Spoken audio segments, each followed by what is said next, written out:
Good morning, YouTube. All right, y'all. Like I always say, I'll be like, this video gonna be about, well, this video is going to be about messed up equipment, protect your CDL. Now, the reason why I'm coming up with this one is because I just came from a job to where it's like they had me start, like they assign you trucks at a lot of these places, especially at local companies. When you at local companies, let me try to set y'all up on my tripod. When y'all at local companies, you get assigned a truck.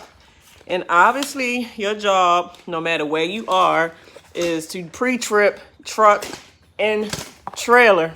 So when you do pre-trips, obviously if you find something that is unsafe, then the best practice is to write it up. And if it's really, really unsafe, you should not take it.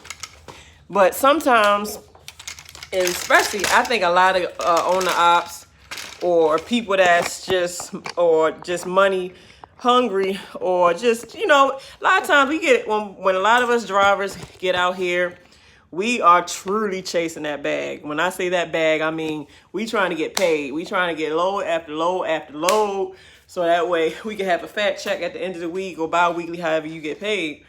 But like I said, a lot of times when you go to these local companies, they're going to assign you a truck. So if you do your pre-trip and you see that things is not DOT compliant, stop trying to chase the bag.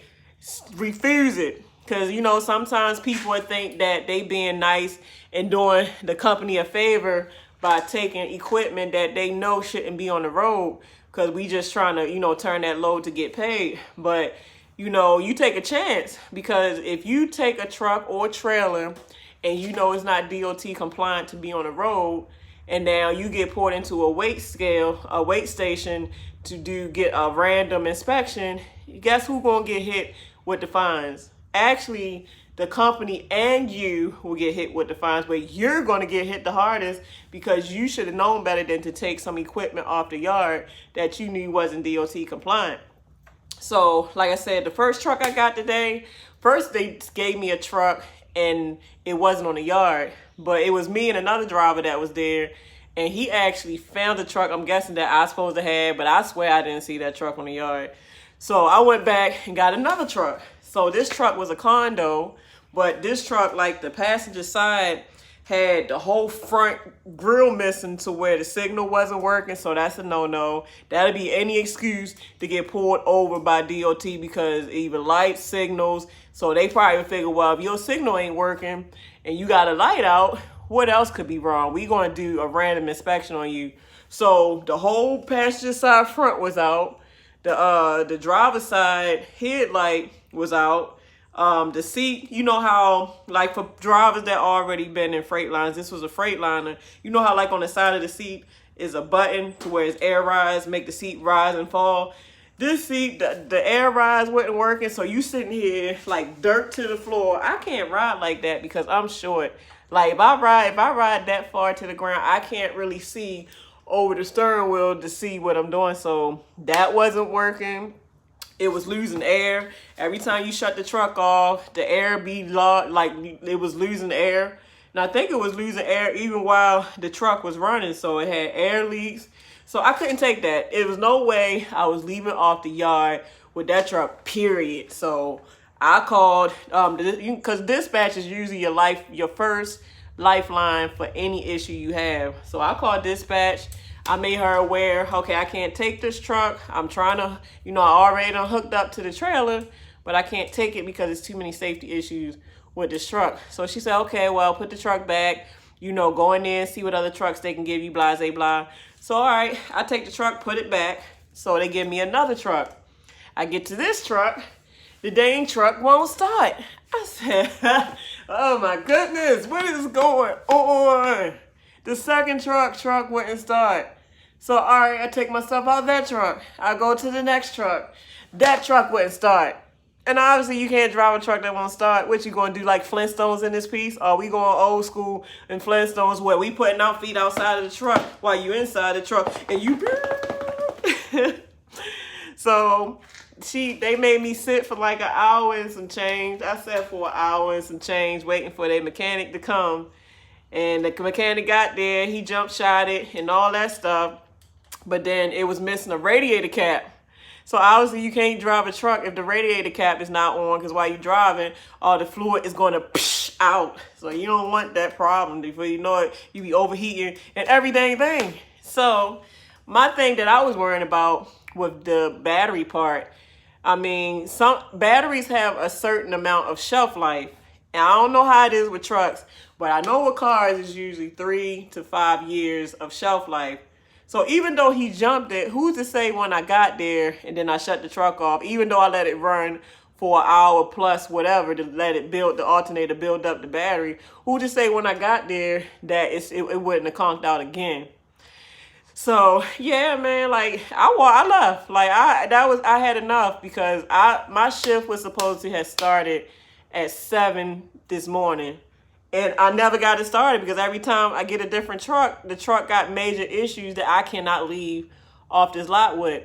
I mean, let's just say, like the truck that had all the missing signals, missing headlights, losing air. I mean, some people will probably attempt to try to make it work. And you can't do that. Shoot, this same company, man, and I'm not even going to say, so don't ask me what company was it, because I'm not going to say. But this same company, they had a trailer, and the trailer looked like the trailer had recaps, and it, like for trailers, it's supposed to be, like on trucks, like for pre-trip reasons, it's supposed to be 5 seconds or more to pass pre-trip. And for trailers, it's supposed to be, don't quote me on this, I believe it's supposed to be 2 seconds, or if it's 2 seconds and less, then you have to scrap it. But that damn tire was damn near bald. That shit was almost freaking bald. And then it was the rear, it was the passenger side, rear of both tires.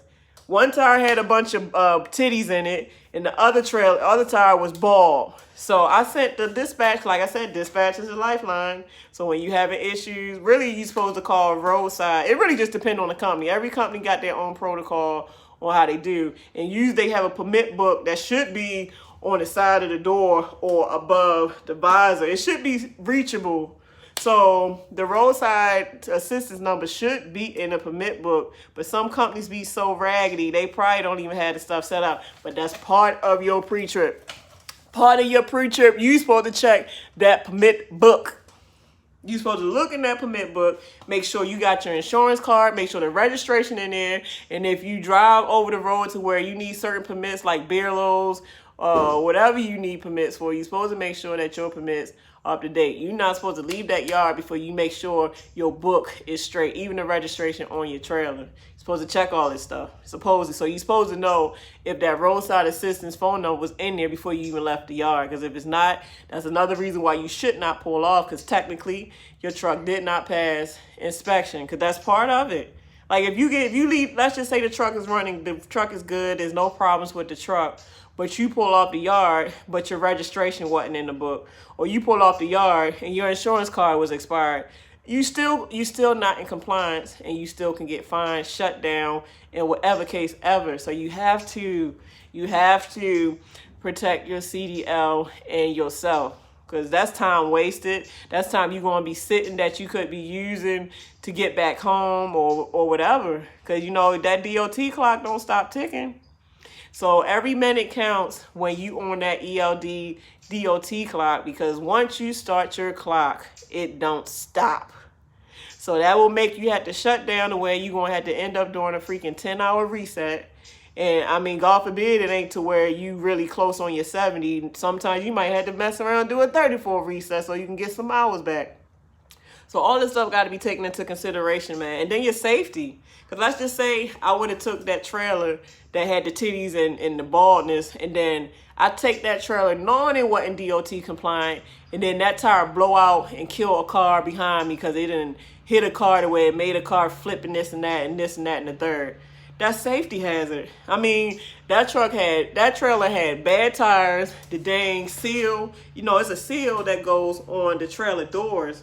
The seal it was missing. It was missing, so even though the doors were closed, you can still see in the trailer, like, you be like, peekaboo, I see you. Like, the trailer door wouldn't close flush. That was jacked up. It had hella dents in it, like hella dents. Man, that trailer was done, son. And man, if you got bad brakes, you really don't need to take that truck off the yard. If that truck is like almost metal to metal with the brakes, don't take the truck off the yard, because that's really a safety hazard for sure. The main issues with trucks and stuff most of the time it be brakes and tires. It's brakes and tires. Every now and then you have air leaks and stuff. But mainly it be brakes and tires and suspension issues. Yeah.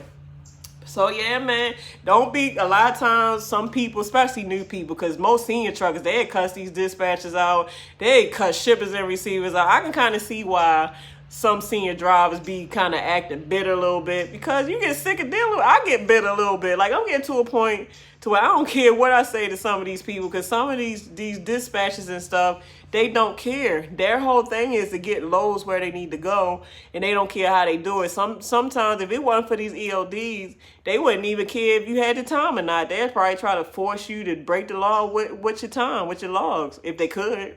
So if they figure you stupid enough to run it, then they just gonna let you be stupid enough to run it. That's what they gonna do.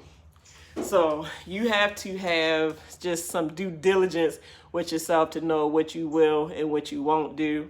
You really have to have a value system with yourself.